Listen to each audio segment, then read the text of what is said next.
Well, first of all, hello everyone. Welcome to our, what is it, third, fourth, I lost track class, any of these, but we did make it now halfway through the course. And I have to say, first of all, I'm very much impressed by how you guys digesting the materials. The questions I get from this group are very detailed, showing me that you're really digging your heels deeply. You have way too much time, just don't do that. Anyway, so it's good to see that you are actually, looking at this with a very close eye. I can tell most of you are like, hold on a second, what? Which brings me to the quiz question number 6 in a minute. But before we go there, is anyone on this chat today, on our group today, who was not on any of the other Zoom chats that we had before? Who was here for the first time? Everyone was here before? Okay, that's good. So because I want to make sure that everyone has a chance to kind of introduce themselves, who they are, what they do, and so forth. And I suggested earlier, we talked about, teaching online versus teaching in class. The nice thing about teaching in class live with other students is that you get to interact with them and that you get to exchange with them and that you can talk about your projects with them or what you're working on or what you're struggling with. You can do the same here by logging on 30 minutes before our class and just hang with each other and talk to each other, get acquainted with each other, network with each other, figure out what everyone's doing, where they're at, what they might be needing help with.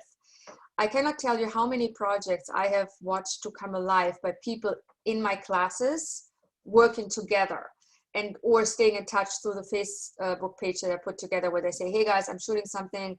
Anyone, want to help me with it? Or I'm looking for this, or, There's a lot of stuff going on within the people that are in these classes where you can help each other. I'm sure when you take other classes, there might be other people too that work. So I'd invite you to, because I leave this Zoom platform open, so you can go anytime. There's no waiting room on my class. So you just go on earlier and just chat with each other.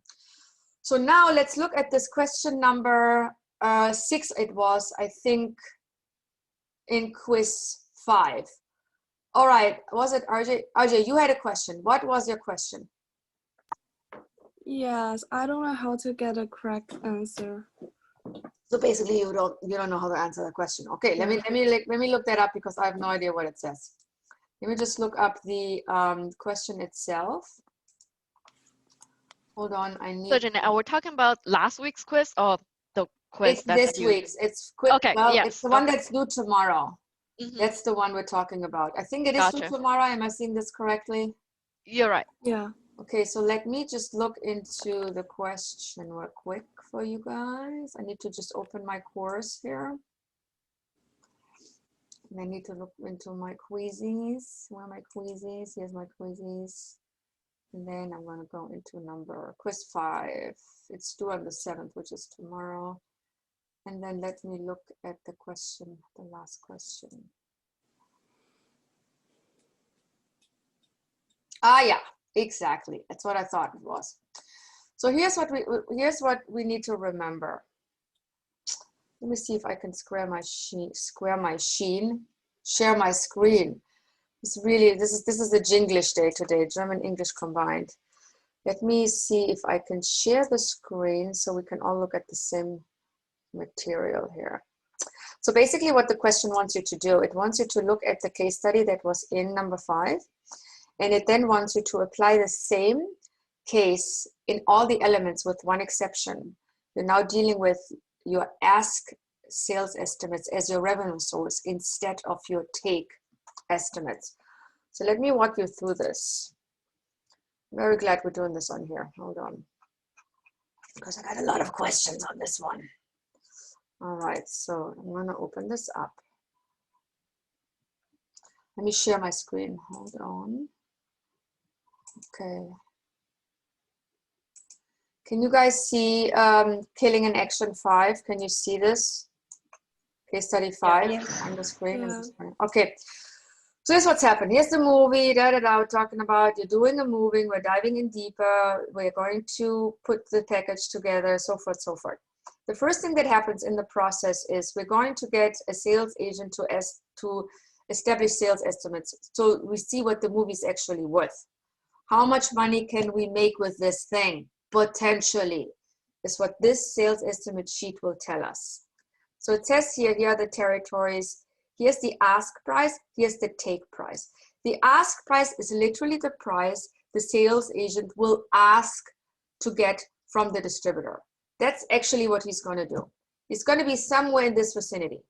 Could be like for Australia, he's asking for $675,000 for Australia.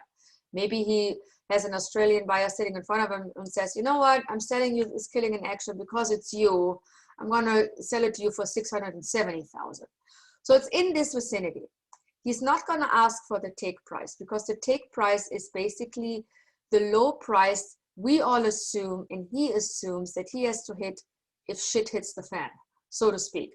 Meaning if he cannot sell it in the territory and is now forcing to sell it and pushing to sell it, and this is the last kind of resort price. It's the minimum price he's trying to achieve for us for this. In this case, Australia would pay $450,000 as a minimum price. This would be the case when all the buyers in Australia say, you know what, 675 is too much, even 600 is too much, even 500 is too much. I don't want to pay all that. I don't think it's that great of a movie. I'm willing to give you less. What's the lowest you can go? And then the sales agent will say, okay, fine, I can go as low as 450, but I can't go lower than that. If the sales agent would go lower than that, he would require your approval. He would require the project owner's approval, just so you know.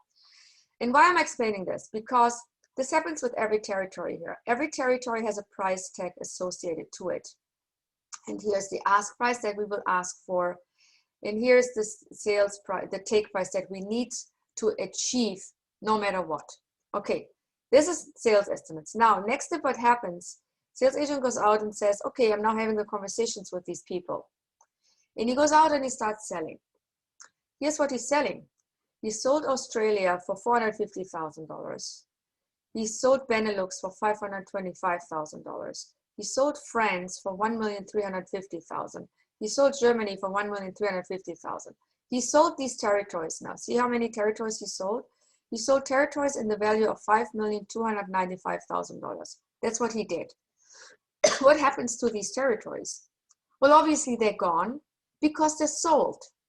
And they're sold for a specific price, which in this case happens to be the take price or something in between the take and the ask. Maybe somewhere even sold at the ask. We don't know because we're looking at this sheet right now and we're seeing $5.2 million, 5.295 was sold.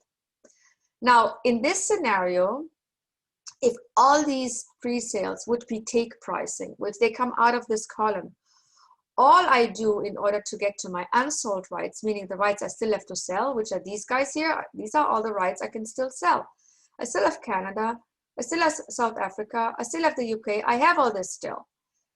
If this pricing would come out of this side of the equation, obviously I could just deduct all the sales estimates from all the pre-sales, which is pretty much what we've done. We basically got to our unsold territories by taking all our sales estimates and deducting all our pre-sales. The end. But what happens in reality is what we need to remember. What happens in reality is this: we're selling these territories for a finite price. And when they're gone, they're gone. They're gone. And it doesn't matter for how much they're gone. That means they are removed here too. USA wasn't there anyway.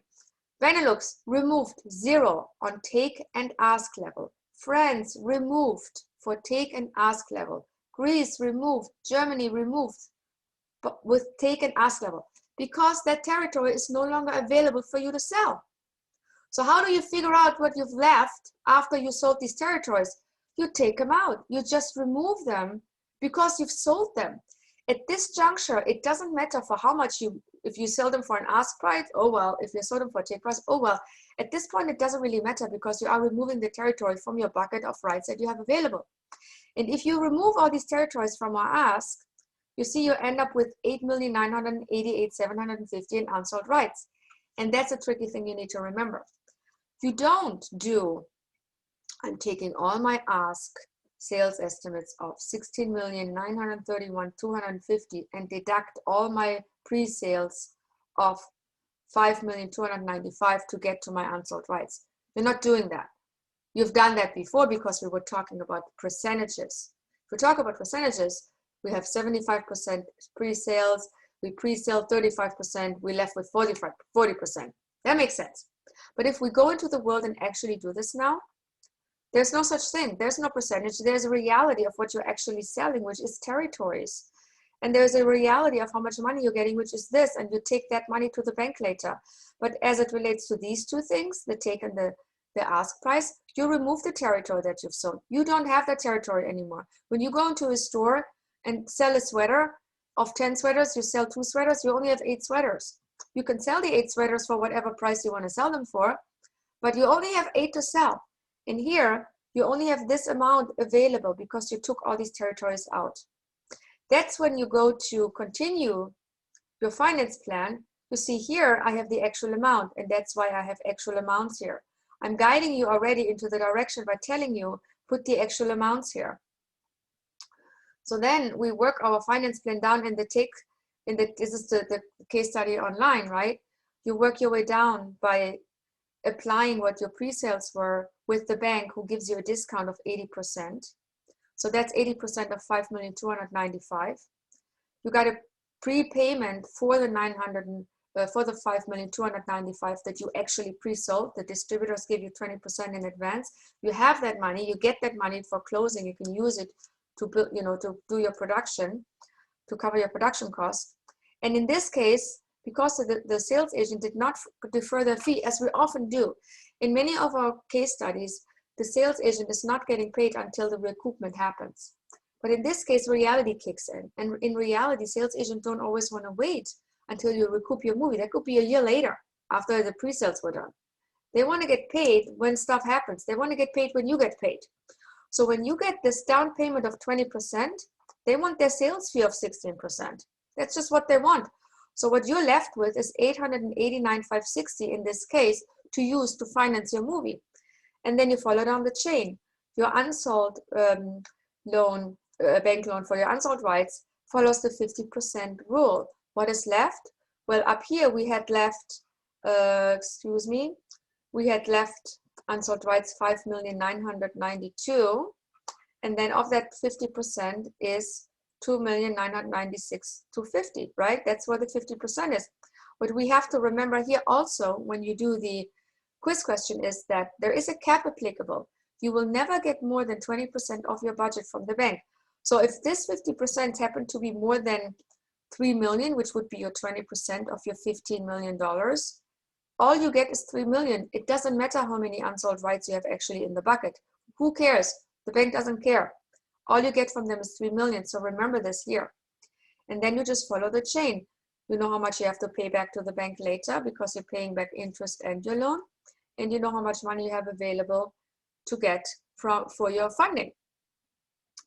So you go down here, you do production incentive and all this stuff. You know how to do this. And then you figure out your equity, what's left. And then you get into your recoupment. Now here in the recoupment, you also have to remember, what have I actually sold? I've pre-sold this much and had left this much. In your question, in the quiz, you have to remember that this amount was higher.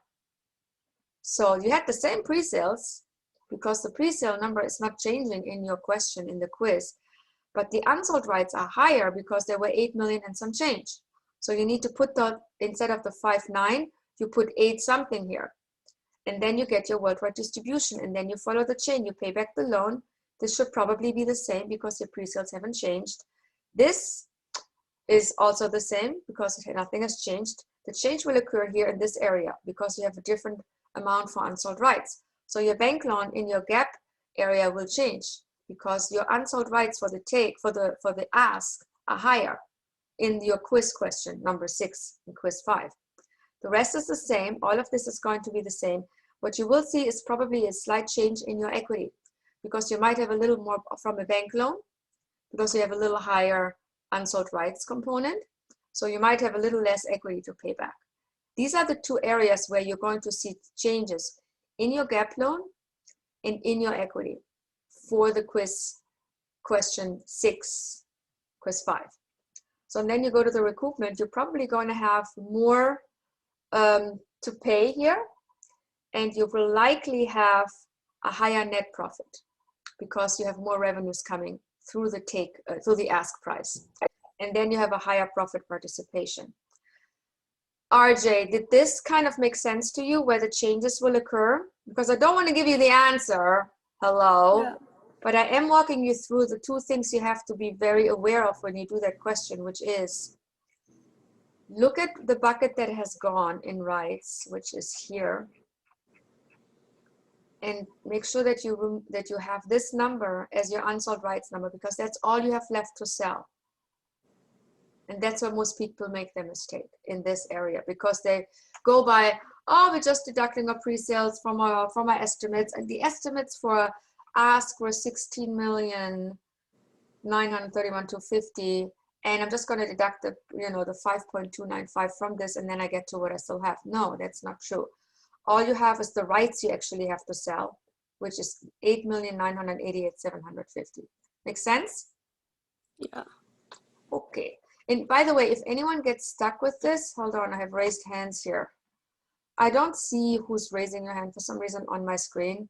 Why don't you ask me the question, whoever raised their hand?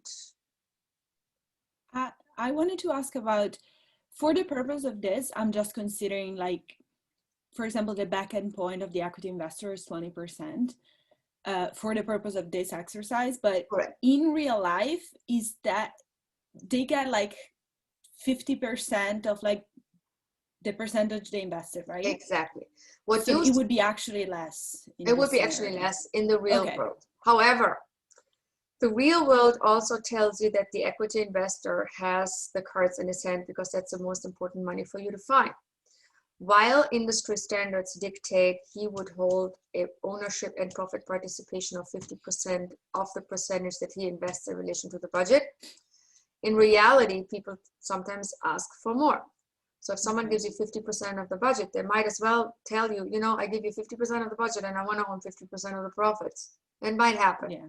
So this could be a worst case scenario. I've even seen situations where when investors come from the venture capital world, just to give you an idea how they work, there is something that is allocating between the management split and the investor split. And in many cases, that's an 80-20 split, which is 80-20 for the management, meaning in our case, the producer, and 80% for the investor. That's what happens out there in venture capital when they finance these companies in many cases. And that's what the investors are used to seeing. They're used to seeing these 80-20 splits, and you have to explain to them, it's different in this case because I have to give an actor something, I have to give my director something, and I have to give probably some deferments. And I'm not asking you to finance everything. I'm only asking you to finance a portion. In the venture capital world, they even do 80-20 splits often, even if other money comes from banks, if it's not even them putting up all the money. So that's what you just need to know. That's what investors in many cases are used to seeing. So for you to explain to them, if you give me a portion of this, you're only going to get that because that's industry standard, and feel free to ask around. You might get some pushback, and you just need to know, going in that pushback might occur. But if you know what the industry standards are, you have a nicer or a more elegant way to respond. Does that make sense? Yeah, thank you. But again, reality is reality. Everything is possible out there. There was another person that had raised their hand. Two hands, I saw. Two hands. I had a question, but it was a similar question, so I'm fine. Similar question? Okay, great. Okay, now before we go into this beautiful before we go into this beautiful presentation that I've prepared for you, is there any other question you guys had in relation to the materials that I can cover for you? Okay. Oh yeah. Yeah. Hold on. Okay, I'm gonna go. I saw someone else, but I'm gonna go. I had a question about the SAG bond. Mm-hmm. Like those fees, and you need to pay to them, but then it's gonna come back to you. So how do you deal with that cash flow? It's a pain in the butt to deal with, honestly. Yeah. When I did my first movie, and I had to be, first of all, I cannot even tell you how many mistakes when I did my first movie. Endless. But I did get it done, and I lost a lot of hair over this. But I had to deal with SAG wanting $80,000 from me. And I was like, I've never budgeted this. This is a movie that's done for $3.7 million, and I have 2 heavy-hitting actors in it who cost me half the budget. How am I gonna squeeze out $80,000, people? Yeah. There's just no way. And the SAG said, well, we don't care. You'll figure it out. So I literally had to raise that money. I had to find $80,000, and I think I found half of it, and then I had to squeeze fees, including, of course, my producer fee. That's where it always comes from, to make that happen. So what happens is, you give them the 80,000 because they do it many times if it's a new signatory. You know, it's a new company, new producers, who knows what, if they know what they're doing. Surely I didn't know what I was doing, so it was probably a good idea that they did this. So they gave it to me, and I think the idea with these bonds when they started was to make sure that the people in the guilds are paid. So they do this for SAG actors, they do this for directors, the DGA union does it, the Writers Guild sometimes does it. And it often is done with people that start out. I've only had to pay it once in my first movie. I've never figured out why they haven't asked me afterwards. And I didn't want to ask the question because I didn't want to open that can of worms. So I said, okay, I'm not getting a question from SAG or anyone.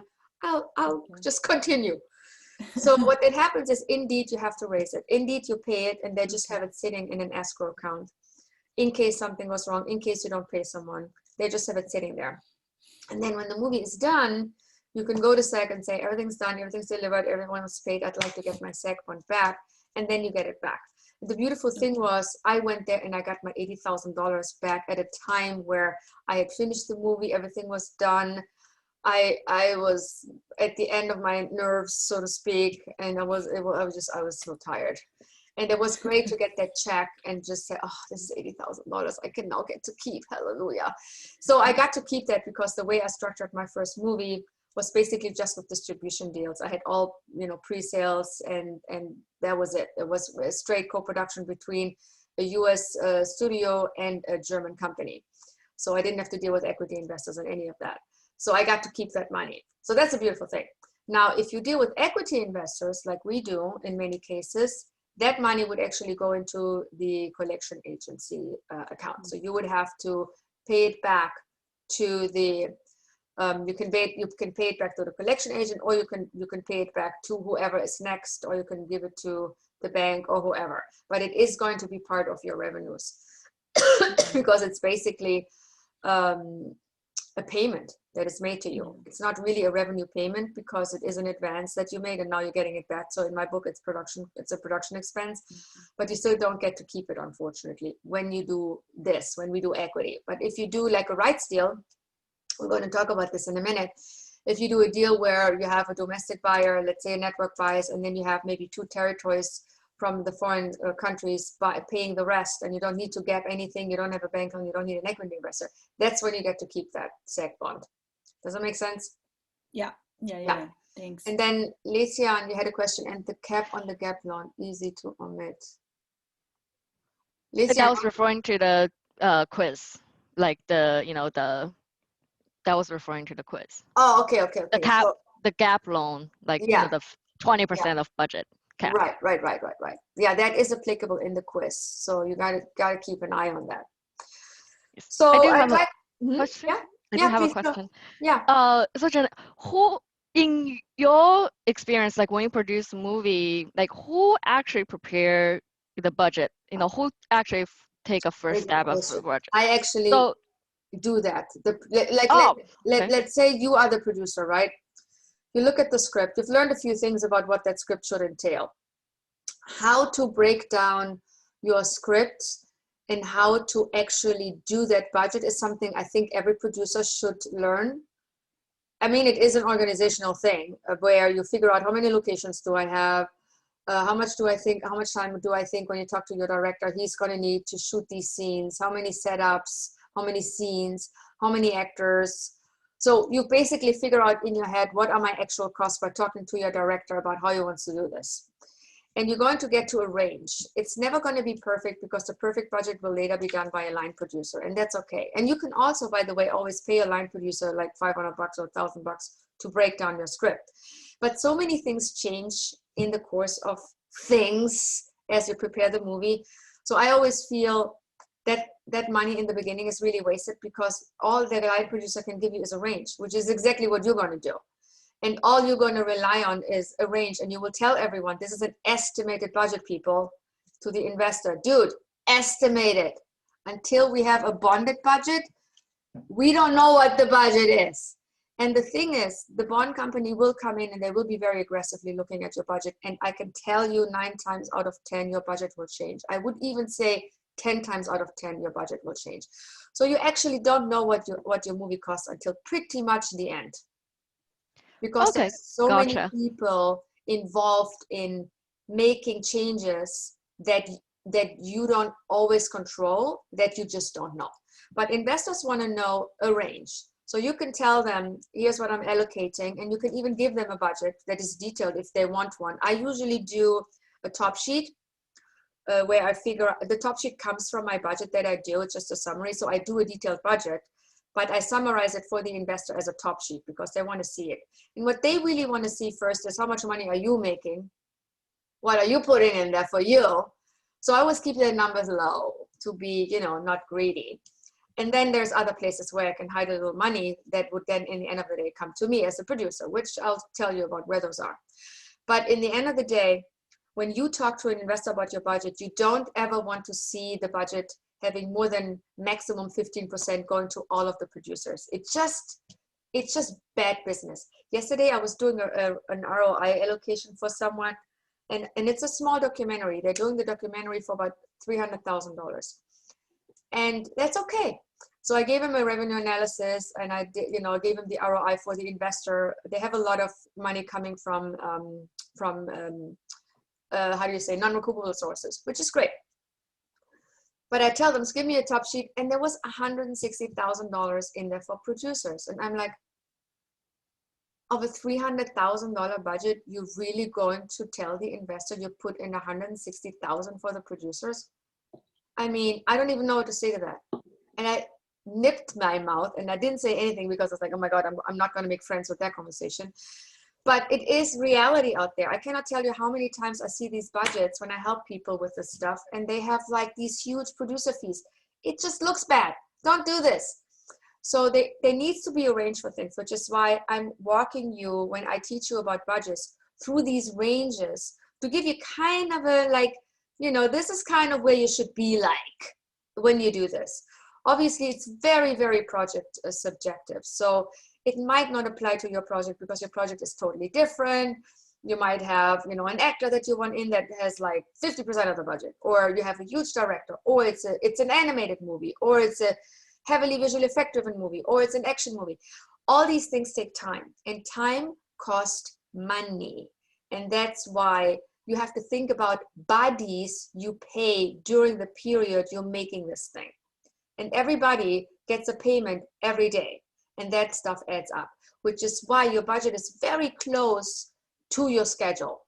So when you lose schedule days, that's the best thing you can do. Oh my God, if you can combine locations, that's perfect. I'm going to actually talk about that today a little bit. But thank you for that question. That's a very good question. No, thank you. That actually make a lot of sense, because when I was taking line producing class and production accounting class, they had like conflicting information. One says line producer makes the first budget, the other says, production accountant does the budget. But like what you had just said actually made, more sense to me, because I mean, producers, you have the vision, and then you can make budgets, and then to go for the finance. That makes sense to me. Yeah, thank you.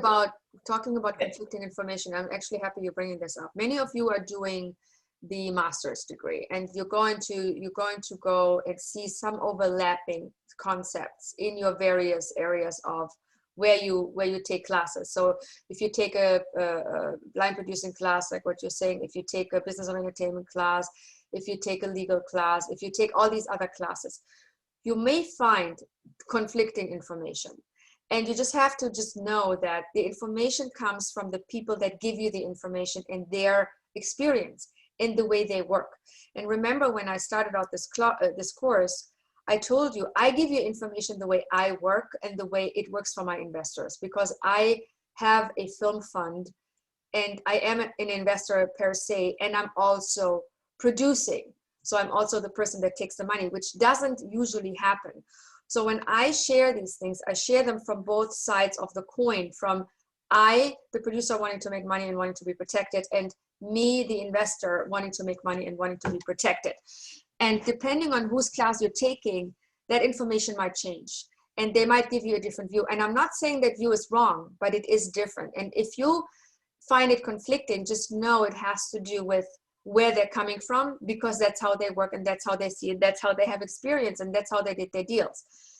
If you ever stumble over information that is conflicting and you want to ask about it and you're concerned and it really makes no sense, always feel free to ask me. You know, and you don't have to tell me who says what, doesn't matter to me anyway.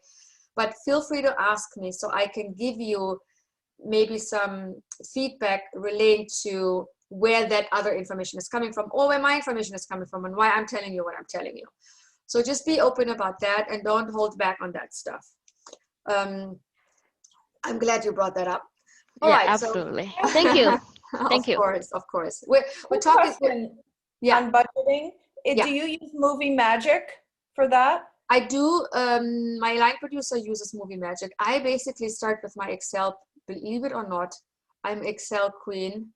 I start with an Excel sheet that is connected to my top sheet. I have a form that I use, and I think I even uploaded this on this module, that I use where I have all the details in already, and they're already summarizing to the first top page automatically. So if I change something in there, it goes automatically to the first page. What it does, my budgets include already certain ranges of people that I've worked with and certain rates for them. So I already put those in because I know them. I already paid them, so I know how much money they want from me. So it's easier to just keep it that way. I mean, I'm changing it depending on what I'm doing. If I'm doing a low budget movie or if I'm doing a documentary series, obviously the rate will change. My DP is not going to ask me for his feature rate if he does a documentary for me. But that's a conversation I have with them, of course. But because I've worked with these people various times, I kind of know what their rates are. So that's why I start with my budget at a certain level, and I don't have to go through Movie Magic because I don't have to reinvent the wheel. For you, I think you can start with an Excel sheet. I think it's always a good start. But you can also, of course, do a Movie Magic course and use that software. I think it's a very good software. For me, it goes into too much detail at that early stage because I don't need that much detail. All I need is I need a range so I can go talk to my investors about it and can do my finance plan. So because I do exactly what I'm teaching. I do this every day on all the projects and even for other people. So I just need a range of things, and my range comes from an Excel budget. If it's not on the module, I thought I put it up there. If it's not there, because sometimes these files don't populate, as I've learned, let me know and I'll send it to you. Whoever wants one, just email me. Whoever wants a temp budget, just email me and I'll send it over to you. Okay, thank you. Talking about that, so I want to go into the budget cost versus feasibility a little bit today. We talked about this before. I'm not going to go into too much detail, but I'm just going to point a few things out. We're going to talk about what the completion bond will do with your budget. We're going to talk about a little bit about the gills. We're going to talk about what the recoupment structures are when they're profitable, what they look like, and what you just need to pay attention to. We're talking about waterfall ranking. We're talking about managing of certain funding sources. So that's our evil plan for today. Let's get into it. So when we have a project, we obviously, like Litin said, we're going to have a script. We're going to start breaking this thing down. We're going to look at our script. How long is it? How many scenes do I have? How many locations do I have? Who's my talent? What's my genre? Meaning I have to deliver on a certain visual with my genre and a certain pacing with my genre. And what does it all cost? So first I just go and I just do that. I don't pay attention to what should be costing, what people tell me it should be costing. Forget all this. Take your script, do your thing. Then you're going to talk. After that you did that, you're going to get to a number. Then when you start having conversations with, distributors, sales agent, other people, trying to figure out what is this actually worth with the package you're envisioning. Could be, don't have to have these actors. You just have a set of actors in mind and they stand for a certain value. And all you say is, I'm thinking about doing this actor or someone in a similar or equal range. And I'm thinking about this director or someone in a similar or equal range. Similar or equal range is something you're going to lose a lot in your contracts because that is going to cover your butt in case you have to change something later. So you always want to do changes that are because these changes will be considered material changes when you change talent or the director, you have to stay within the realm of what your projected numbers will handle. And in order to do that, you need to change the package in a similar or equal value chain. And so you decide before, who are these people that you potentially want to cast, so to make sure that they're in a similar range of value for the sales estimate, and for the agent. So you're going to talk about the estimates with your agent, a sales agent, depending on who you're casting, who you're thinking of casting, and what the package will look like. And they, of course, read the script and they know the genre. And you're going to talk to them about what they think the pre-sales realistically would be, where they think they could sell it to fastest, who's looking for this right now. Sales agents talk to distributors every day. They sell every day. They kind of know what people are looking for. And then you talk to them about how you're going to plan on funding this. And you start thinking about, with this sales estimates and this potential pre-sales, how can I structure the rest with my bank, with my equity investor, maybe with some incentives. This is the first steps you do. And it all relates to the budget reality and then the adjustment that happens when you actually see your sales estimates. Now, in many cases, what happens, and unfortunately it happens to me too, and I hate it every time, is my budget's always higher than what it should be. Always, because I'm in dreamland and I love it and I want to spend money. So I have to then think about, where do I save? What do I look at? There are certain areas that are pretty obvious, which is the script and the schedule. As I mentioned earlier, the schedule means I'm shooting those many days. This is my shooting schedule. I'm shooting 30 days with this movie, let's say. Every day I have 100 people on set, or 50 people, or 30 people. Doesn't matter. You have people on set that are getting paid that day. So you can imagine, if you reduce a day of shooting, how much money you're saving. The way to reduce a day of shooting is by combining locations, by eliminating company moves, and by eliminating setups. So when you have something that needs a lot of lighting because you're shooting it inside, think about moving that scene outside. You can use natural light. You don't have to set up so much. If you have a very complex, whatever, car chasing scene, talk to the stunt coordinators or coordinators on how to make that scene work more fluid and work more easy with less equipment. And that's something I have to always ask people about, because I have no idea. So they tell me, okay, if we put the camera here, we can use a different rig. And then if we take this angle and not that angle, it's easier. So they explain to me what they do, which in the end of the day translates to less time, less money, less equipment. You can talk about your visual effects when you have one. I'll get it to you in a second. We talk about your visual effects that if you have any, how can you maybe reduce those? You can talk obviously to your team and say, hey guys, is one of you or some of you able to defer your fee, or maybe defer a portion of your fee? And if you do that, I'll be happy to give you a little more money if you defer later. Or you talk to obviously your cast and say, are you willing to defer something? And in exchange, I'll give you a higher percentage in the back end, or I'll give you a little more money in the end. So there are various areas that you can use to reduce your budget without changing the quality of your movie, because these things I just mentioned can be done without changing the quality, but you have to be careful there. The visual effects, if you do changes there, they have to still be good. It still has to be a strong company. They have to do their job good. You're just using less visual effect shots. That's it. So you're basically in that area would replace some visual effects with, maybe we'll shoot it correctly, or we don't do visual effects here. You don't want to make them cheaper and then they look like crap. When you reduce your schedule, you have to always remember that the bond company is going to look at that schedule later, and they might tell you, you're going to need 30 days. I'm not okay with you just shooting 25. And then you're back to the drawing board. When you do deferment deals, those are deals that will not change the quality on screen, because it just changes a contractual obligation that you have with talent. So anything that you can do that does not change the quality on screen is a first step for you to look at when you're trying to reduce the budget. And the one thing that you need to think about when you reduce costs and you work with your bond company is, remember that the bond company charges you an insurance fee that's connected directly to the budget.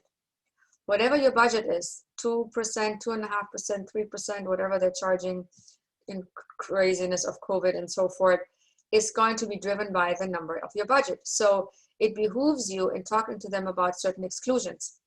What you can exclude with them are things that you can control, like your own fee. You don't need to get your own fee insured. You know you're going to make it if you do everything right. So take your fee out. Things you pay on the first day, like the writer's fee and the rights fee, they're gone. Once you paid them, because you have to pay them on the first day of shooting, they don't need to be insured anymore. So you can exclude them. And if you exclude certain things from the bonded budget, the bond fee can get reduced because you're now excluding these. So these are little things to know when you have a conversation with your bond company that you want them to agree to exclude so you can lower your budget. Now, Juan, you had a question. Yeah. So on the on asking some questions about the how can you lower the costs on certain parts in pre-production, I know that directors normally get in contact with the producers ahead of time, even on development, but how about talking with the DP so they can so you can ask those technical questions, or you ask first the director? I would always ask the director first, but I think it's very good that you're bringing this up. I'm so glad. The DP is obviously essential. The director will tell you how he's going to break down a scene, what tracks is he using, what light is he using, what mood is he creating, what angles is he using. That directly relates to how the cameraman has to set up the scene. Where's the camera? How many cameras? How many lights? Where are the tracks? Where's the dolly going? What's going where? That conversation is connected. So it is good for you to know from the director how they want to break it down. It's even better if you can have the cameraman, the DP, in that conversation already and saying, here's how I want to do that scene. How can we break that down? These conversations happen when you have very evolved scenes and you must break those down into smaller chunks and make them more affordable. Because setting up lights, if anyone has ever been on a set, for me, it's like watching paint dry, because it takes forever to set up these stupid lights. It takes forever. It's like, people, you've done this 50,000 times. Why does it take so long? It always takes long. I think it's a thing. I don't know. It's like they're carrying these lights, putting up. Anyway, it takes at least 3 to 4 hours to do a change of, if it's a heavy lit scene, 3 hours minimum to just move some freaking lights.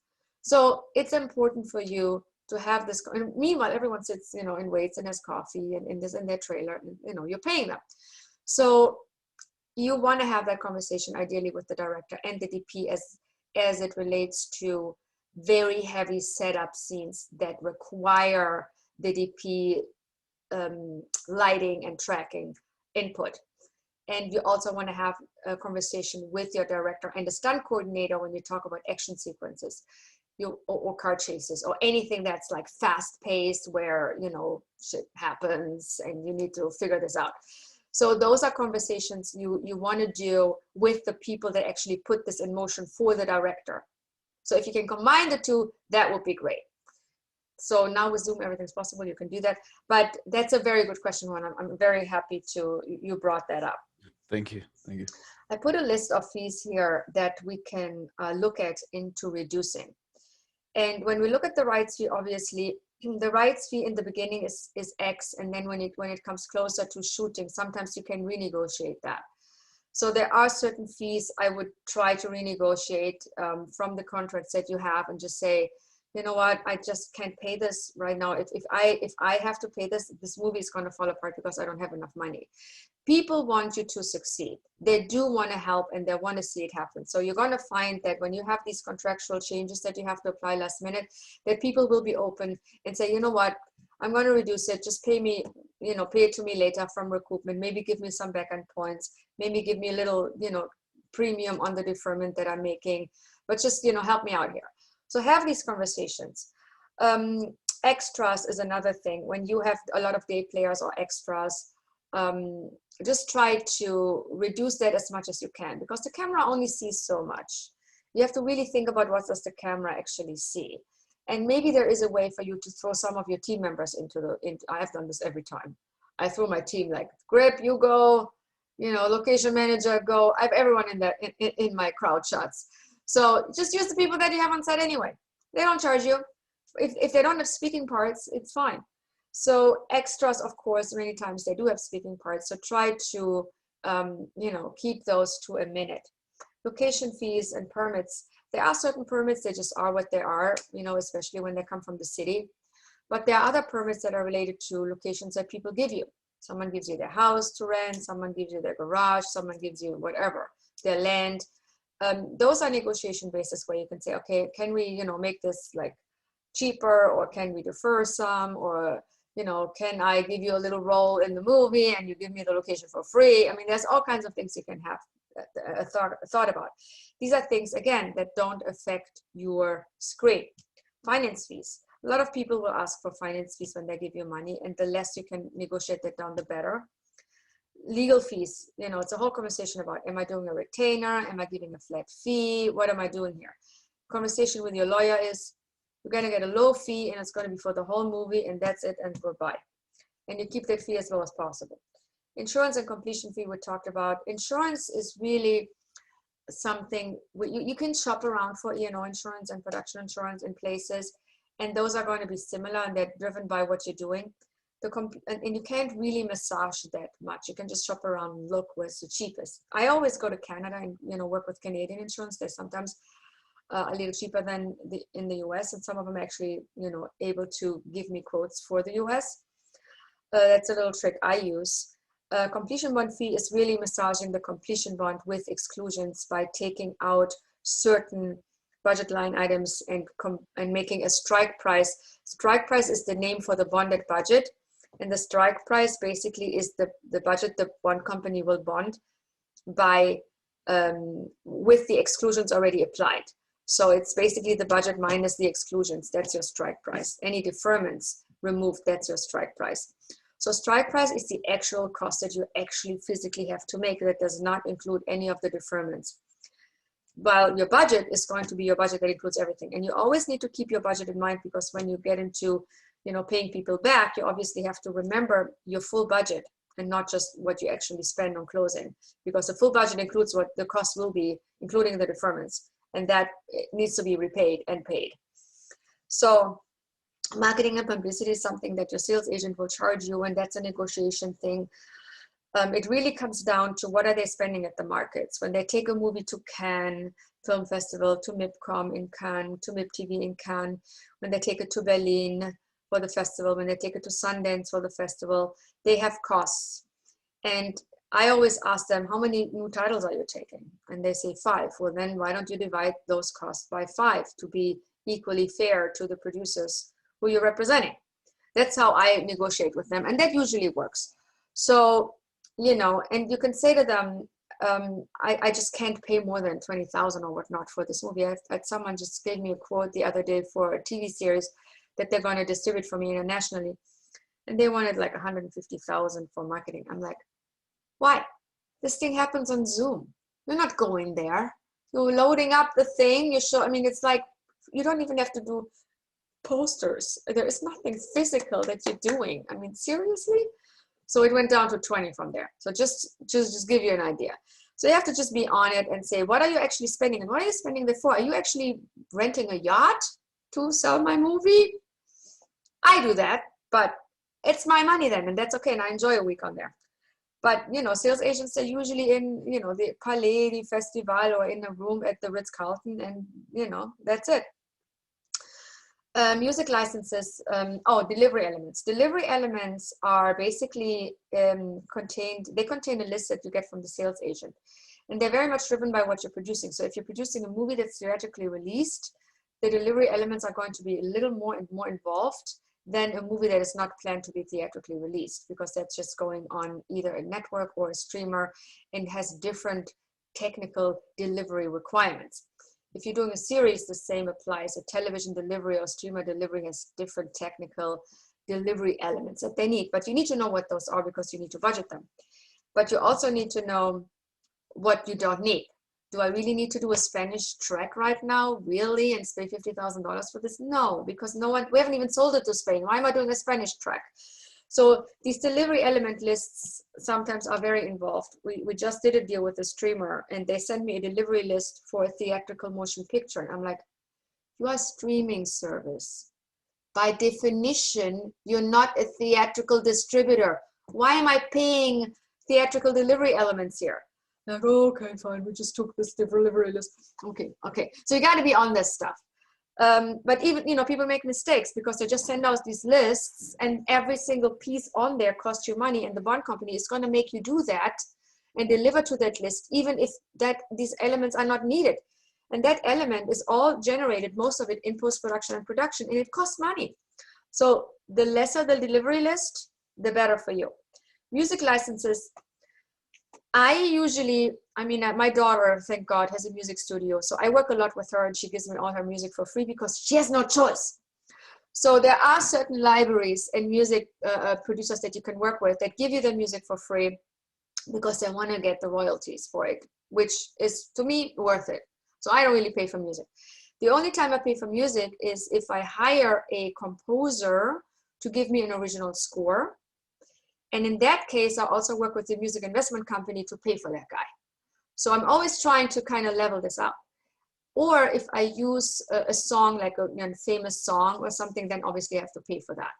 But I try to always keep that to a limit because it can get expensive, especially if it's for a TV show or a theatrical movie. But there are ways to negotiate that stuff down, so keep that in mind. Production offices and production equipment. Usually when you shoot somewhere and it's not in the city that you live in, you have to rent production offices. And I obviously go to wherever I shoot. I shoot in South Africa, I rent an office there, or when I shoot in Germany, I rent an office there. But what you can do, and I've done this many times, is when I shoot in local areas where I'm not myself, and I use local people, I always try to find a local maybe production team or production company who already has an office. And I'll tell them, I'll use your team because I'm going to need a local DP or like a local whatever buddy anyway.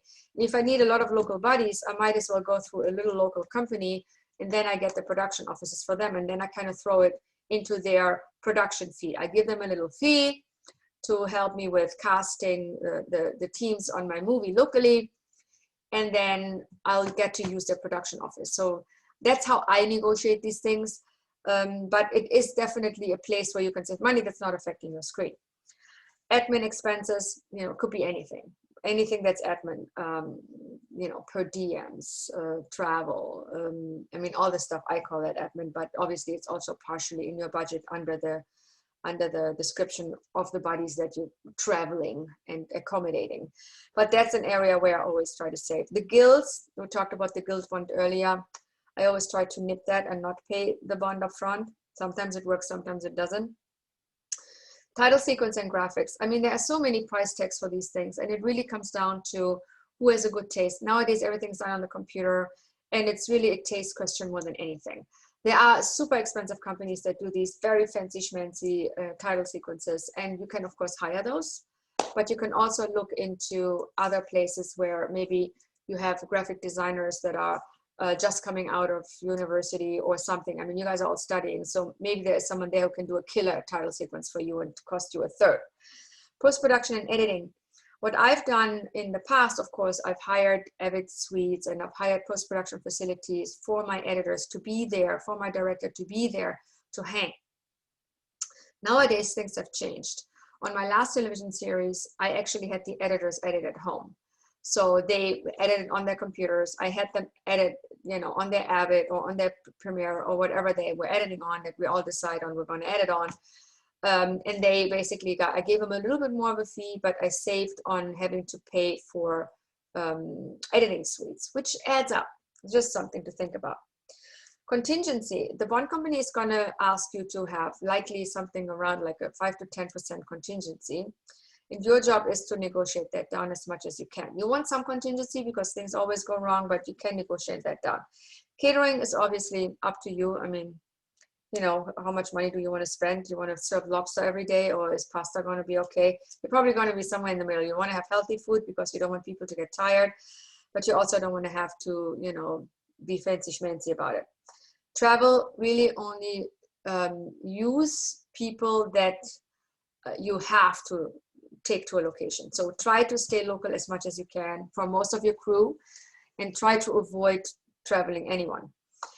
We talked about areas that help reduce script pages, reduce the number of scenes, reduce company moves, reduce shooting days. Shooting days is basically reducing your schedule, the number of locations, reduce your prep time, reduce your post time. Now, prep time for me is something I usually do not reduce.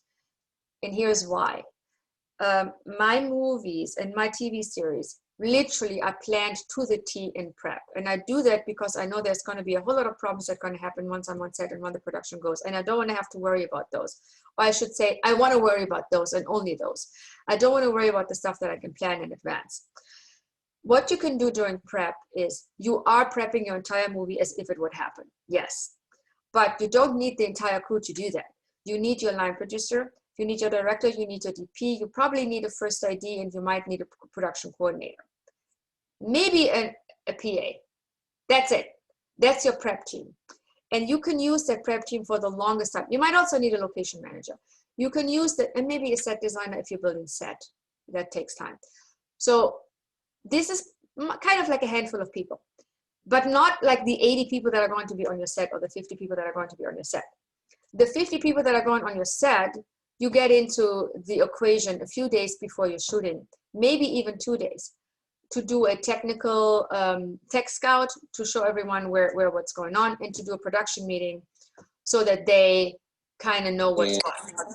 Now, the one exclusion to that is that someone is not muted, and I don't know who it is. Can you mute yourself? Whoever it is. You will have another awesome guest. All right, mute whoever's not muted. Anyway, so the people that need to prep and need time, like wardrobe, set design, they can be hired for a few days during prep. You don't have to have them there for the entire prep period. You agree with them on a prep fee that is a basic fee that basically covers all that they need to prep. They can prep from home, they can prep from wherever. You don't need to pay them the entire 4 weeks of prep or 6 weeks of prep, which is sometimes what it is. So just think about who do you really need, and then you can keep the prep time, but the bodies should be reduced to what you actually need. Visual effects we talked about. And then what you can do is, depending on what your budget range is, there are agreements that you can actually do with the union that reflect the movie that you're doing and its rate. So you can reduce, if you have to do a union movie, you can talk to the IATSE before and say, I'm going to do this low budget movie. I am going to do it as a union shoot, but I'm only spending $1 million. I need you to give me lower rates. And they'll do a deal with you depending on what you're planning. What helps when you have that conversation is to tell them, even if it never happens, which I didn't tell you and you're not to repeat, you can tell them I'm actually planning a slate of 3 $1 million movies to shoot. So can you give me a 3-picture deal for this low budget? And you might end up doing 3. You might end up doing, it might just work so great that you do 3 in a row or 3 in 3 years or something. So try to tell IATSE or have a conversation with them and saying, I'm going to plan a slate of low budget movies and I'm going to do 3 or 5 or whatnot. And I need you to agree on a lower union rate with me. And they're going to be more open if you have a slate conversation with them than if it's just one movie. Just keep that in mind. Negotiate deferments, obviously, and reduce salary for talent. Do we have questions about this? Yeah, I have a question, Jeanette. Yeah. Is there a limit budget for non-union shoots? And also, is there, have you ever seen that 3-picture deal, but for non-union shoots? Well, the 3-picture deal is, in essence, when you negotiate it with the IATSE, automatically a union deal, because you're negotiating a deal with the union for union.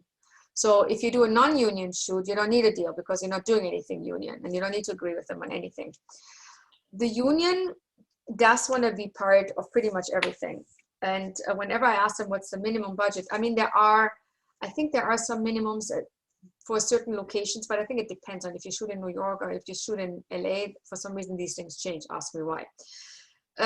But I would, if you stay non-union, it's more of it's not really a budget thing. It's more of who you hire. So when you hire people like a director who is a DGA director, you're likely going to have to deal with the DGA on that one. if you hire people in your crew that are union because they are part of a union, like they're part of IATSE, you have to have a conversation with the union. If you hire people that are not union, they have no affiliation with a union, they're not in the union, then you have nothing to worry about. It's not so much about the budget size, it's more about who is in your crew. Does that make sense? Yeah. What did you want? Yeah, I have a question about that because I know that as far as I know, in LA, inside LA, you have to hire union people, right? I don't Is it think they can mandatory? force. I don't think they can force you to hire union people. There are Oh. non-union people that you can do Oh, a okay. movie with, but you can do that. You don't have to, but if you are using even one person that's in a union, they can come and shut you down. So you just have to know that. It's really about, because people do student movies. I mean, none of these student films will be possible if we all have to hire union people. Yeah, So- that's true. That's true. But I knew because when I took pre-production, I know that there's a rule that I don't remember it, and it has to have, it's connected to something like that. Yeah, If it's you're connected shooting, to, if you have anyone in your team that is union, is it the director? Is it the writer? Is it any of the grips? Is it anyone? Then it becomes a union movie. So that's where the okay. trick is. You I can't, see. that's why, I mean, union people do ununion work, but it's for them dangerous too. If a union person does a movie that they don't report to the union that they're doing, and they're doing it on the side, and the union find out, they risk being excluded from the union. So it's pretty serious. So that's why it's always good to tell these people, you can do it under your union contract, but I'm going to reduce the fee because I have an agreement with the union. So it's good to be, and there's nothing wrong by calling IATSE and say, I'm doing this. I'm planning on using mostly non-union people. Do I have to do this with you, or what's the deal? Just call them up. It's good to be upfront about it because you don't want these people to show up on your set. I see. Okay, thank you. Yeah, I would just call. Again, it's very different depending on city and your jurisdiction, and I've never really found out why. I mean, the union, as you might know, and maybe this is a myth, but it's what I was told, was formed by the mafia at the time. So they really just wanted to have control over what was going on, wanted to have their hands everywhere. I mean, at least in New York. So it's kind of that mentality. And if you go to Vegas, if you ever shoot something in Vegas, it's a nightmare. I think Vegas is one of those places where you have to shoot union whenever you shoot in a casino or in any public, on the street, in any public area. They don't even give you an option. You have to use the union peeps. And they're very expensive in Vegas. So it's a whole thing. So there are places that force you to do this. It's not incorrect, but there are ways around it. And I always say, call the union up, say, this is what I'm planning on doing. I wasn't planning on using union, but if you give me a rate and I'm open to using, that would be great. And just be honest with them. They want to see things done, and they want their people to work. So it is a good thing. It is a mutual interest. Anyone else? Okay. So when we look at our cost and recoupment structuring, we have two occasions that happening in this world. We have the funding bubble, as I call it, the funding equation, and we have the recoupment equation. And they're not necessarily always connected because two things happen in two places. So while you put your movie together, this is your funding period. Everything happens here from development to the delivery of a project. You put your loan together from the bank, you put your equity together, you put your in-kind services together, you put your branding together, you put your production incentive and your crowdfunding. This all happens during the funding period. And it happens before you start shooting your movie, and sometimes while you're shooting. Sometimes you have to find money all of a sudden while you're shooting. So, and sometimes even in post. But this is happening while you're producing, right? Once you delivered your movie, this is when everything stops. This is when the recoupment world or the recoupment case starts. And here it's all about the process of the production after delivery, when you're realizing revenues with the distribution of a project, and when you're repaying your cost and expenses. And in that area, it is basically, it's finite little world that will stay literally forever, because the the cost reports happen for the entire time in the license circle of a movie. First run, 7 to 15 years. Second run, I don't know, third run. This collection account will always stay. It will always be there. So the recoupment is basically something that you're going to be married to as long as you're dealing with this piece of content. If you're selling the piece of content as a library title, that's when the recoupment process is going to be taken over by whoever bought the title. That's the only exception to the rule of you being married to the recoupment is when you're selling your title to, let's say, a Netflix that says, we love this movie, we want all rights, tell us everything. And then they'll take over whatever recoupment would be occurring from royalties or from anywhere else. So just so you understand these two separate worlds. My computer is not doing what it's supposed to be doing. Hello, here we go. We talked a little bit about the various guilds. What I did do, I actually updated in module 5 the minimums for the minimum schedules for, I think, the writer's fees it was. So every union on their website, they have a schedule of minimums. So if you go to their web, if you go to like the, why is WGA? Yeah. If you go to WGA, if you go to DGA, they have a schedule of minimums that reflect, in many cases, to the budget. So if you have a budget of $3 million, you pay the writer this much for a script. If you have a budget of $3 million, you have to pay the director this much. If you have an actor getting this, you know, being on your production, it's going to cost you at minimum that. So there are, and IATSE again also related to the budget, the crew rates are directly related to the budget. And these minimums are on their websites and they change all the time. So if I tell you today you're paying a grip $450 a day, it might be $750 next week. I'm you know, exaggerating here, but they change all the time. So giving you minimums wouldn't really work. Why is that D over there? Needs to go back. But I encourage you to go to their websites and they're on the module to just, you know, familiarize with them. When you do your movie and you are deciding, I'm going to have a SAG actor, in many cases you will, you're going to have to be a signatory. So your little LLC, that's your movie LLC, is going to have a deal with SAG and it becomes an official signatory for SAG. And SAG will now look at you, the production company, this LLC, to make sure the residuals come in if they are agreed. Any bond payments are being applied. They look at this LLC as their contractual partner, and that's who they do all the deals with. So you have to be a signatory no matter what if you do any of the union deals. So let's look at the funding process and the recoupment process and the profits. When we have our costs are usually driven by the production budget, obviously, and then some distribution expenses that will occur during the funding time, right? You have to pay something to the sales agent and you have your production budget. The way you handle your costs and the way you cover them is by doing various things. You can do your pre-sales, but you can also do a minimum guarantee with the sales agent who says, oh my God, I love this movie that Juan is doing, fantastic, and I'm going to give him 20% up front for this because I really want it, or 15%, let's say. And I'm just going to take a risk on Juan because he's amazing and we love him and we're just going to do that. So you're going to get a check of 15% of your budget, hallelujah, and you're not going to go to the bank now because you can't.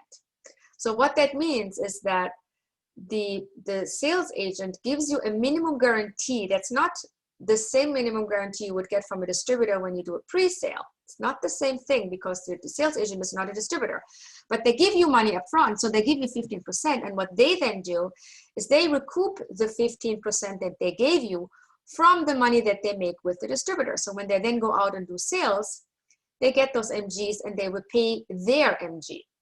And because they do this, because they go out into the world and do sales with distributors, they are encroaching on the collateral that the bank would usually take by doing the same thing. Because when the bank gives you a loan, they also give you a loan that is paid back from sales that you're making through your distributors. And you can't both do the same thing and make the same money. I mean, who's getting the money from the German distributor? Is it the bank or is it the sales agent? Do they share? How does this work? So it's very simple. It's not going to work. So when you decide to take the money from the sales agent, you're not going to go to the bank. What you can do, however, is when Juan gets his 15% MG from the sales agent, and then the sales agent goes and has pre-sales done and does contracts, those pre-sales theoretically could go to the bank. So you could take the pre-sales and say, I have this contract and I have an MG from the sales agent. So, but the sales agent is recouping from sales that are coming, and this pre-sale came in, and I want to use the pre-sale also for my funding. So dear bank, will you cash flow this pre-sale for me? And the bank might do that. So the bank might say to you, we are cash flowing the pre-sale, but we're not giving you a gap loan. It really depends on the bank, to be honest, and it also depends on the sales agent if they let you do this. But theoretically, this could be done. So this is a little massaging you can do to get the best of both worlds, get a bank loan for the contracts and get an MG. So that's something to think about. Yes, Juan? Sorry for asking No, go ahead. so many questions. I'm a little bit confused. So if,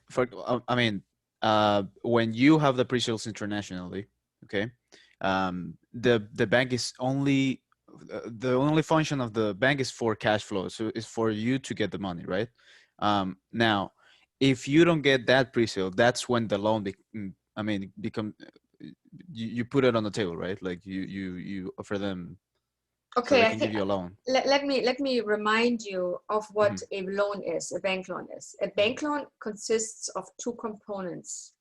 A gap loan, which is a loan against unsold rights you're still selling, and a pre-sale loan, which is the component where the bank gives you money for actual contracts you're giving them. These two components we have with the banks, right? Not every bank does both, but many entertainment banks in the US do. So when we're talking about the gap loan, that is the loan that gives you money in hopes you're going to be selling these rights that you haven't sold yet. That kind of collateral would be the same collateral that the sales agent would tap into when they give you money up front in hopes that they will sell enough rights to pay themselves back. So that bucket is the same as the unsold rights bucket. That's why the sales agent and the bank cannot recoup from the same bucket. They have to decide who recoups. It's not something they share. So it's either the bank or the sales agent that recoup from the gap loan component from that unsold rights bucket. The pre-sales are actual contracts. Is you going, might be you, might be the sales agent going to Germany, calling your buddy up in Germany that happens to run a network and saying, I have this great movie. You and I always talked about me making this thriller. I'm going to sell it to you now. And you get a deal with Germany. Or the sales agent then goes and says, I also got a deal with France. Now you have two contracts. If the sales agent and you are in agreement, you will say, let's take these two contracts to the bank so we get additional money to cover the production cost. And the bank will then look at these contracts from Germany and France and say, okay, we'll give you an advance on these contracts. That would be a pre-sale loan. So theoretically, you could get a pre-sale loan and you can get an MG loan from your sales agent. Does that make it different? Okay. Yeah. So we have a gap loan. We have I'm going to actually call this a pre-sale loan here so people actually know what that is. Pre-sale loan, pre-sale. So we're not confused. And then we have the mezzanine. Some bank-like institutions, they give you more money for gap. So remember that the gap loan usually maxes out at 20%. There are bank-like institutions, I call them, because they're lenders. They're like a bank. They have the same rules than a bank, but they're not actually a bank. So they will say to you, I'll give you a 30% gap, not 20%.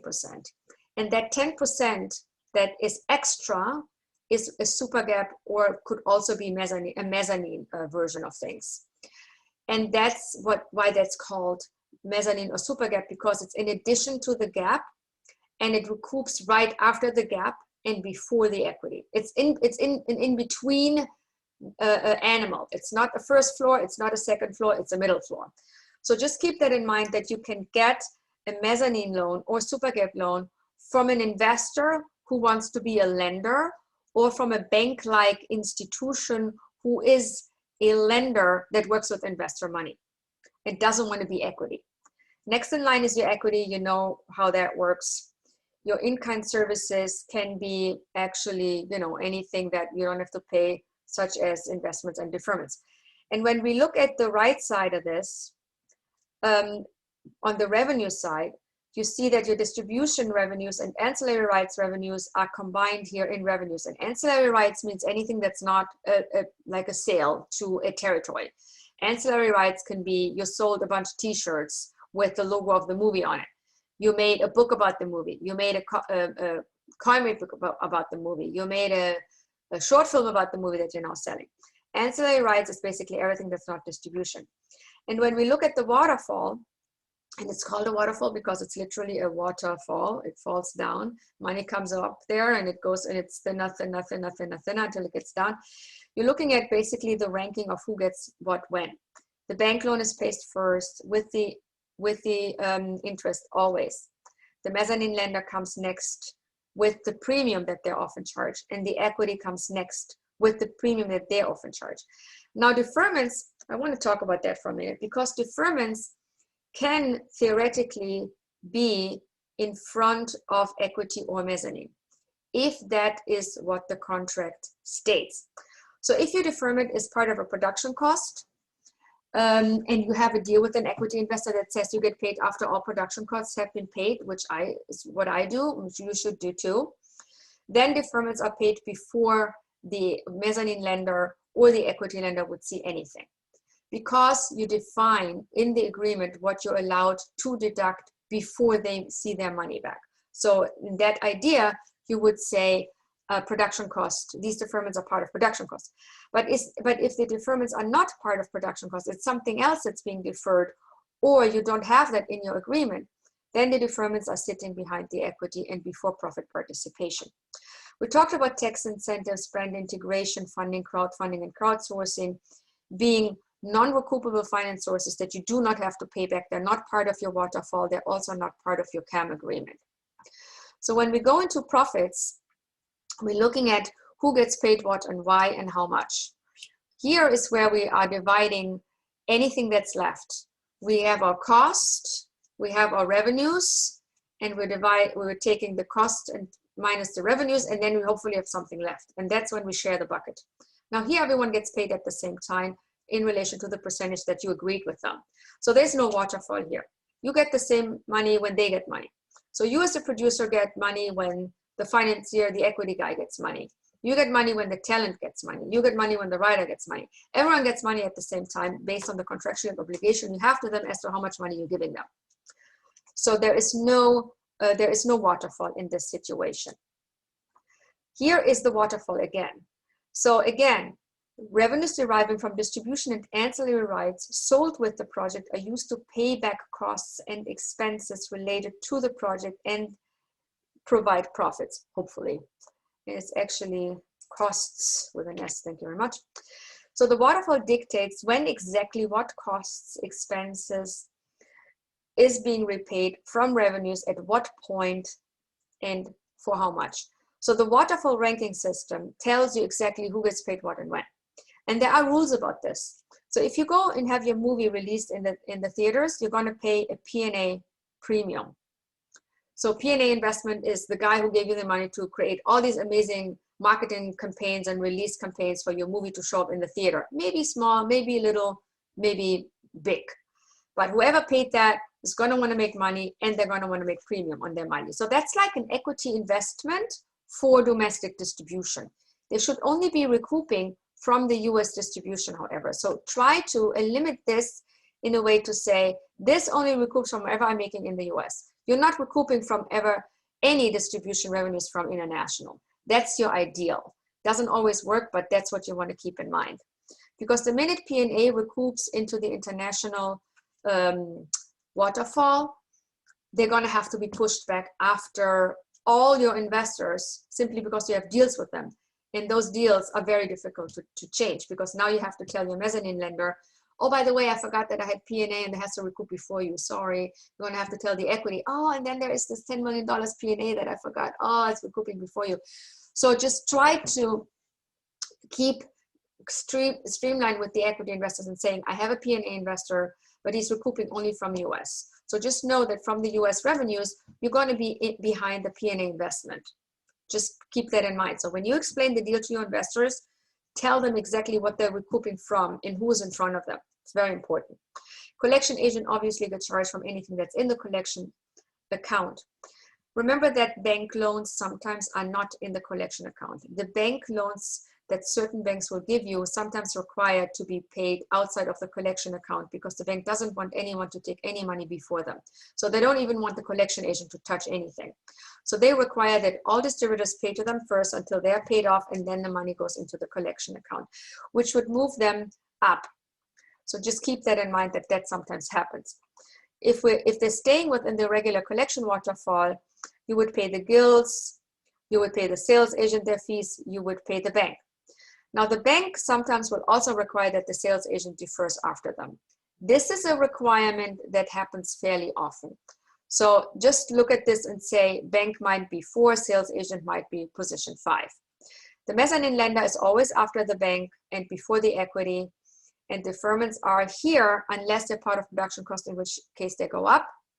And profit distributions are always at the end when you do your profit disbursements.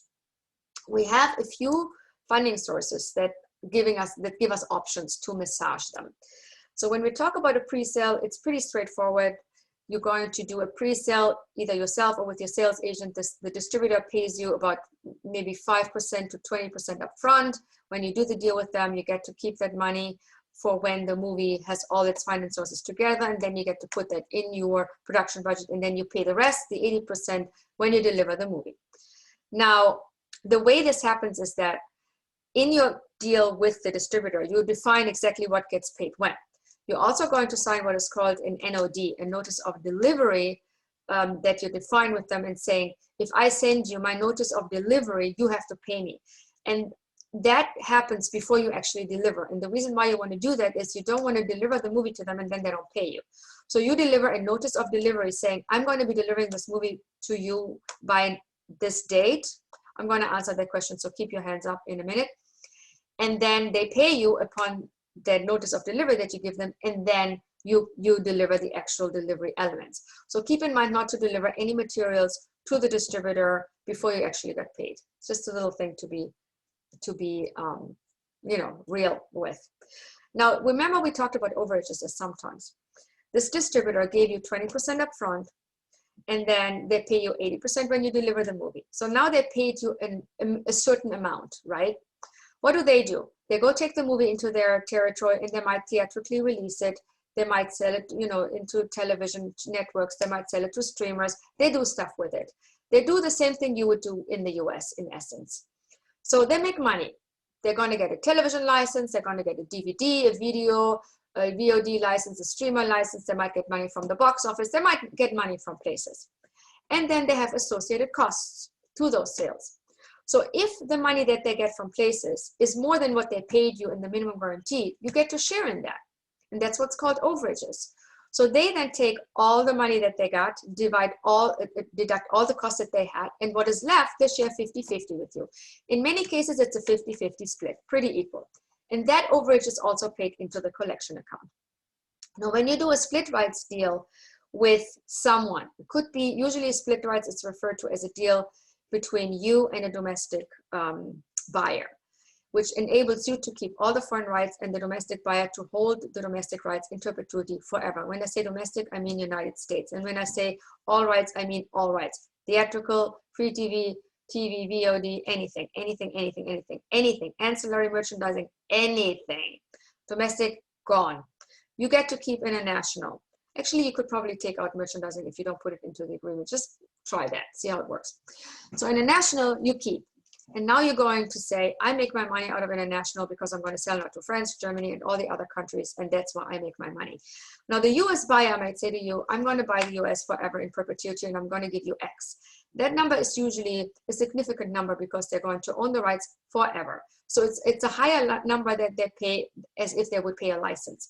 If the US just pays a US license, it's for 5 to 7, 15 years, whatever they name it. and it's a license fee. And then the rights come back to you. When you do a split rights deal, nothing comes back to you. They always keep it forever. So your rights catalog on this movie is going to be everything but the US in perpetuity forever. That's why they give you more money. And that's why they sometimes also cash flow their own deal. So if they say, we're agreeing to a split rights deal, we're going to cash flow you, we're going to give you the money as you go in production, or we'll just pay you upfront. So you don't need to bank that deal. But if they don't pay you upfront, you're going to take that split rights deal agreement to a bank and they will cash flow it for you. And in many cases, they cash flow at a very high amount. It's 90 to 100% often, depending on who the US distributor is. So you can take that contract from the split rights deal and also get a loan for it. I just want you to know that the payment options that you have available are useful to you, because if the rights buyer agrees to cash flowing it, you're not going to need a bank, which is advantageous to you for this scenario. The all rights deal is the same than the split rights deal for all rights. So now what happens is you're not just selling the US all rights forever, nothing for you to keep. You sell the worldwide rights forever. And in many cases, that includes merchandising and all the ancillary rights. If you have a pickup deal, it's called a pickup deal, all rights deal. So that's similar to you pitching to a studio and they loving your idea and saying, we'll take everything, we'll develop it, we'll produce it, we'll distribute it. Here's your fee as a producer, go bye-bye. Sometimes you get a royalty. If you do a deal with Netflix, they might say, we'll give you your payment, we own everything, you get to produce it, and we'll give you maybe a little bonus later, depending on how many viewers we have. Sometimes happens, sometimes doesn't. So again, it's like basically a studio deal where you get paid up front and you never see anything again. So just remember that in that kind of deal, you have two options too. They might pay you right then and there, saying, here's the money, go make the movie. Or they might say, what's the production cash flow plan? How do you need the money? And we'll pay you in installments as to how you need the money. Or they might say, here's a contract, go to a bank, let them cash flow it. Those three options apply with a pickup deal. With the studios, it's very likely that they say, we'll take the rights, we'll take care of everything, go home. With someone like a Netflix or maybe a network station or a distributor, they might say, we'll pay you, but we'll pay you in installments based on the bonded cash flow plan, or we want you to take our deal and take it to the bank. So those options are applicable. Someone had a question. Shoot. Litjan, your hand is up. So I have a question. Can we go back to the recruitment waterfall? Yeah. Mm-hmm. You want me to go back there? Yes, that slide. That one? Yeah. Okay. So for the P&A stands for print and advertising, right? Yeah. So I thought it's a expense, and then studio or like the distributor pay for the for the marketing of the movie. Yes. So for the recruitment ranking, the number one, does that mean so like any revenue from the movie box office such, they will go back to kind of like break even the marketing costs first, and then the like anything left that goes to like collection agents and guilds is like so here's what happens. Very good question. I'm glad you answered this. Thank you. If this is your waterfall, that means you have a P&A investor because you are renting the studio to release the movie for you, or you are doing a self-release. If you do a regular deal with the studio, where you say, here studio, take my movie, release it let's say the studio licensed the movie for the US and they decide to release it in the US. They will pay P&A, not you. This will not be in your waterfall. However, they have the right to deduct it. And they then will only pay you whatever in overages, whatever is left. They will give you a license fee up front. And in many cases, that's all you're going to see, to be honest with you. But what I explained earlier with the overages with the distributors applies with your domestic distributor as well. So if they take the movie out on 150 screens, paid $10 million, and they paid you a minimum guarantee of $5 million, which is normal for a license in the US for a normal movie, let's say, they have to make all that money back first. They have to pay that $10 million P&A. They have to make that back. They have to do all kinds of things. And it doesn't matter how they make it back, box office, merchandising, whatever they make it back as, it all counts for you. So they're deducting more and more and more and more, covering their own fees. And then they cover the $5 million they gave you. And if something's left after that, they share that with you. So they will deduct the P&A in their waterfall, like the international distributor would. It's the same occasion. Does that make sense? Gotcha. So like here, it's like applicable to like rent a studio or like forwarding like the studio scenarios that Correct. okay, awesome. Awesome. Yeah, I Correct. got it. Thank you. Good. Okay. So let's go to, hold on, did I miss this? Okay, the senior loan. We talked about the senior loan before. I just want to have a few things to be cleared. When banks look at these contracts or pre-sale contracts, they do have a ranking system that they apply in-house. And the way you know about that ranking system, which by the way always changes, is by them giving you a bank term sheet. If they cash flow a distribution agreement from Russia at 80% today, it might be 50% tomorrow because something changed, or the distributor that this contract is with hasn't paid their last movie to the bank, and the bank changes their mind about an 80% advance. So these contracts are discounted subject to the current state of their bankability with the bank. And you cannot know that until the bank will give you a term sheet. So you're a little bit, you want to make sure that the bank gives you the term sheet early on so you know how much money you have to raise in case they're not giving you the full amount. The other thing they do is when you have unsold rights applicable, so the rights you still have to sell, they divide them in tiers. And they say tier 1 is the rights that are strong from countries and distributors we know pay well, we meaning the bank. And tier 2 are the territories we don't pay anything for at all, or we will see as risky territories either because it's a challenged economy in the country, or most of the distributors in the country are crooks, so to speak. So that's a tier 2 territory. And the bank will tell you in advance what's tier 1, what's tier 2. The tier 1, tier 2 applicable to unsold rights is easier for them to apply, also changes, but they know pretty much at the time you give them the sales estimates what's tier 1, what's tier 2, and they will tell you that in the term sheet. So the tier 1, tier 2 element will decide how much gap you actually get. So if you have a lot of unsold rights available, but they're mostly weaker territories, your gap loan might be much less. It might just be 3%, 5%, 7%, because that's all you have left. So it really is important for you to understand that unsold rights, even though they have a certain value and we see them as 50% discounted, could even be less depending on what rights are actually not being sold yet. So just want to make sure we understand that.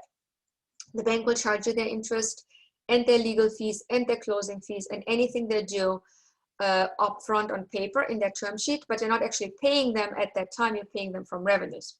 The terms is usually between 18, I've seen it as little as 12, but it's often between 18 and 24 months. The more time you can agree, obviously, the better, but then also you pay higher interest is something to think about. So you have to think about that the gap loan is very much driven by who the bank is that you're dealing with and what the rights are that are unsold and who your sales agent is. It is very important for you to only work with sales agents that the bank will approve. So that's kind of the little essential element I wanted to talk to you about here. Now for mezzanine, the mezzanine lender is very much driven by how much collateral is left after the bank loan was applied. So they're driven by what that gap loan is. So if the bank gave you a 20% full gap, then the mezzanine lender has only so much that they can recoup from, because they're like the bank in looking at these unsold territories and saying, well, what's left for me?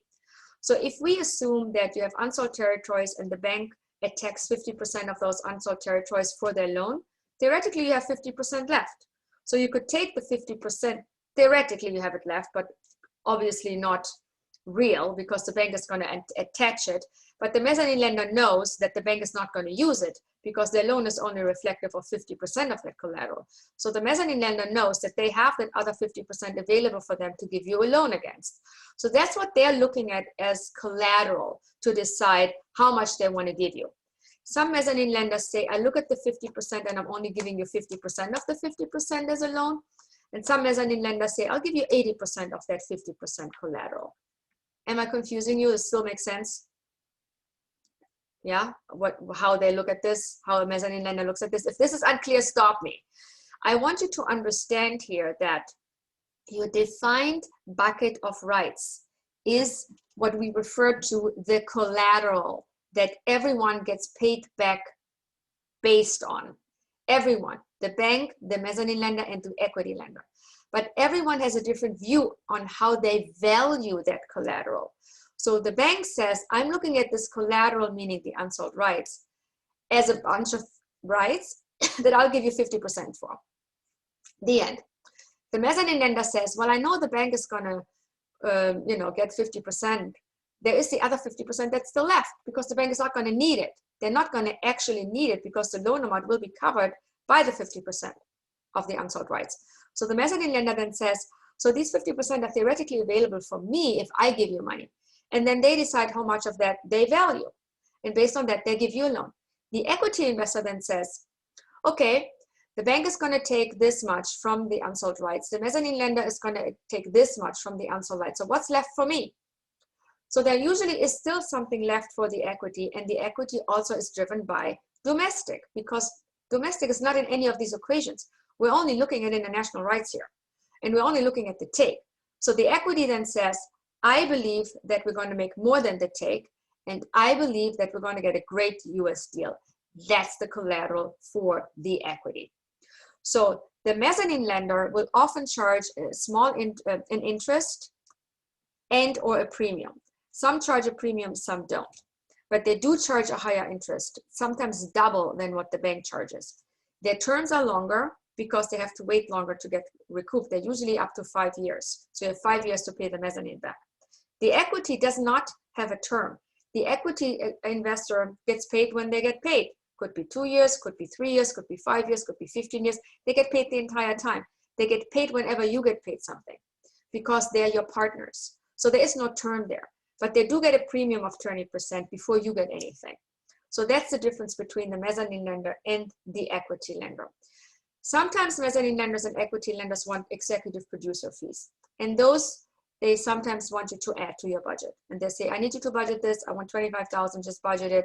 So everyone else basically shares in those fees because you now have those fees added to your budget, and your entire finance plan will deal with that, for lack of a better word. But it can happen. It's always a good idea to try to avoid it, but if it happens, you just have to add it to the budget. Sometimes what these people do, they will deduct it from the money that they're lending you. So an equity investor might say, I'm giving you $1 million, but I want 100,000, as an executive producer fee, and I'm going to give it to my daughter or whatnot. I mean, they do stuff with it. Mezzanine lender, same thing. They might have a fee that they'll just deduct. Rebecca. Do mezzanine lender can ask for equity, or would they become like equity investor in that? You know what? It's a very good question. I'm so glad you're asking this. It is actually true.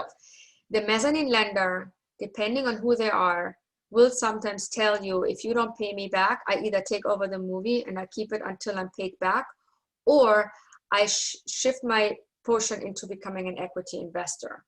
And that now the remaining loan amount is becoming an equity investment in your movie, and I want to be treated exactly like your other equity investors. That is absolutely possible, and it happens a lot. Very happy that you say this, because I totally forgot this in my modules. That is true. So yes, that can happen. And it's a good idea for you to put that in the contract, not like me, because I lost one of my movies to a mezzanine lender, and I had to learn my lesson. That movie is gone. I'll never see a dime from it. And it sucks every day I think about it. So it is good to have that option in saying, if I don't pay you back in 5 years, I need you to convert your investment into equity. Thank you. Anyone else, any questions on this? We're nearly done. So when we talk about free money, not all the money is actually free. Free means it could be an incentive, which is free. It could be an international subsidy, which is free in many cases. And brand integration sponsorship are obviously free. When I say free, it means you don't have to repay it because you're providing a service. And in the case of brand integration and sponsorship, crowdfunding, crowdsourcing is usually free, but sometimes you give a t-shirt or a hat. Royalties, music investment related royalties are free in a sense that these royalties are recouping from a different corridor. They're not taking away from your distribution revenues. In-kind services are usually deferments, and those are not free because those you have to pay back. unless it's someone that says, for example, I've been a production coordinator my whole life. I want to be a UPM. I'm willing to defer my fee if you give me a UPM credit and if I can do the UPM job. Okay, I just got a free UPM. Thank you, I'll take it. So those conversations happen. Or someone says, I want to be a producer on this. I'm usually a line producer, but I want to have a real producer credit, and I'm willing to give you less of a fee for my line producing job. Also happens, I've done this. So those are things where you just have to remember, some of them are free, some of them are not free. If you have to defer them, you have to pay them. When it comes to production incentives, it's important to remember that not your entire budget is actually eligible, ever. So just forget that whole notion of I'm going to get 20% of my budget. You are going to get 20% of your budget net after you actually took all the eligible costs, got a calculation of what you get from them, because they're usually, let's say, 30% of eligible cost or 45% of eligible cost, depending on where you're shooting, or 20% of eligible costs that are below the line and 40% of eligible costs that are above the line, or the other way around. So there are a set of eligible costs, and they're different with any jurisdiction. They're different with any state. And when you go on the entertainment website, Entertainment Partners website, you'll see they're all over the map. For you, the job is what's eligible, how much am I getting, and what does it translate to in combination in relation to the budget. And it needs to ideally translate to 20% minimum. That's when you know you have an incentive that's worth it. If you can't get that high up, you need to kind of find other non-recoupable funding sources to make sure that you add your 20% non-recoupable finance portion in your finance plan. So the non-recoupable finance portion could not be just tax credits. It could be tax credits plus brand integration, and that makes up 20%. It could be tax credits plus crowdfunding, and that makes up 20%. Anything that makes up your 20% non-refundable portion works. So if your finance plan has 20% included that you don't have to pay back, no matter where they come from, you're in a good place. Just remember that. We talked about what in-kind service options you can have. I include the music investment here because it is related to the budget, to a line item. So anything that's kind of related to a line item is an in-kind service, visual effects, crew deals, post-productions, and so forth. We talked about post-production houses that are very often willing to defer 50% of their post-production costs just to lock that movie into their facility. So always use that.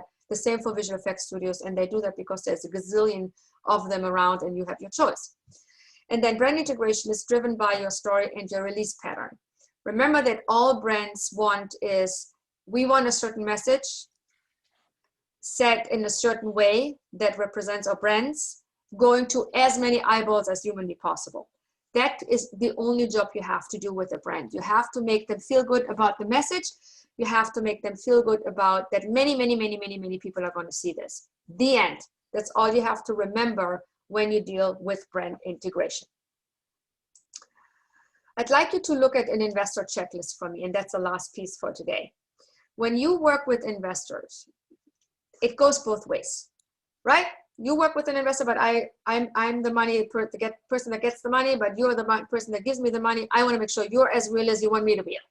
So two ways here. The checklist that you have to think about is, what due diligence do I have to do on this investor? A, does he have the money?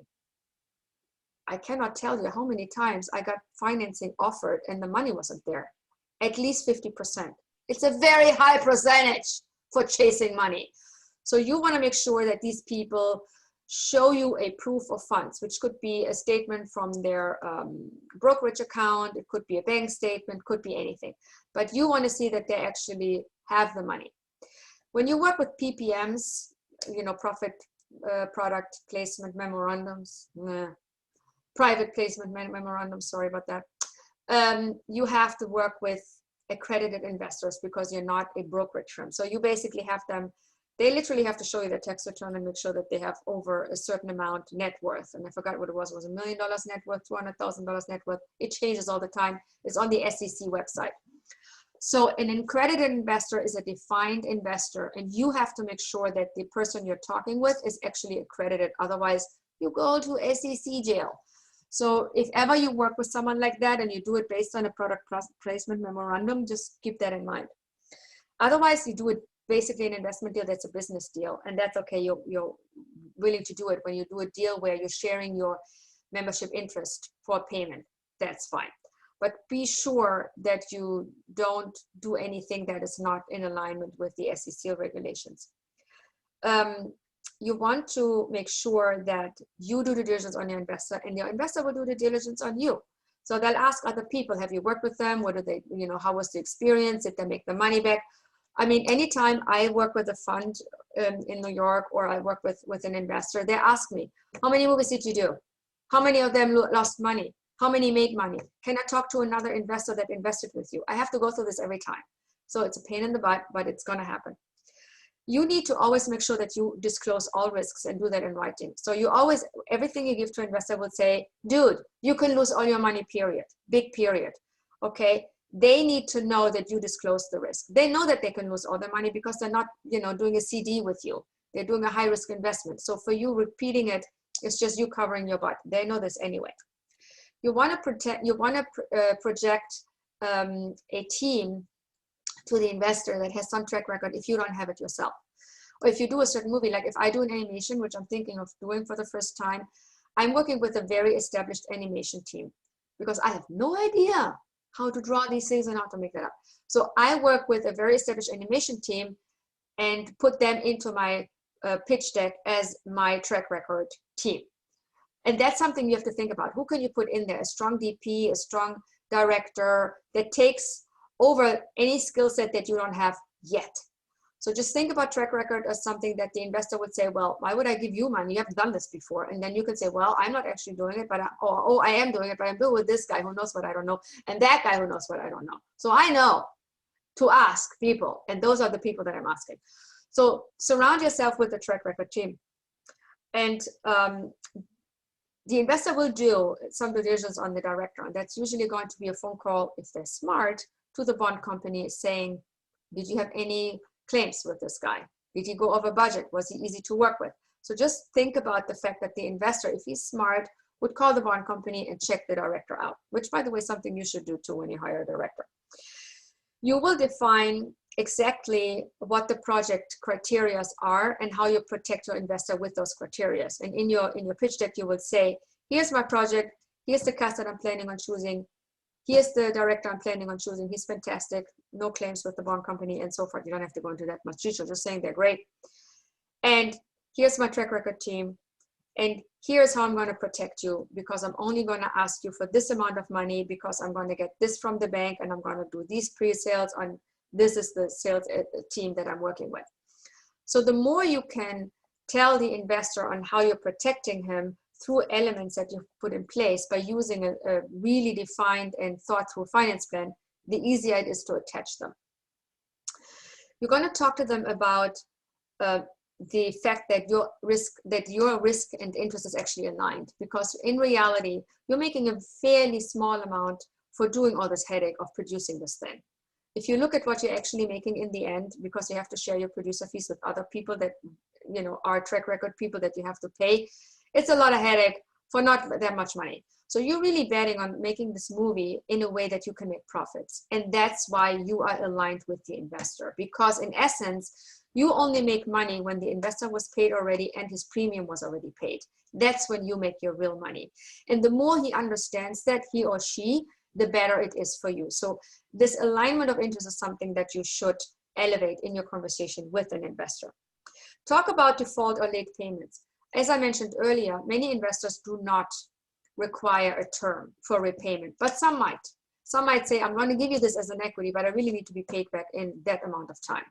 And then you have to define it, and then you have to also put paragraphs in case what happens if you're late. Are you paying late payments? What happens if you default? What would that look like?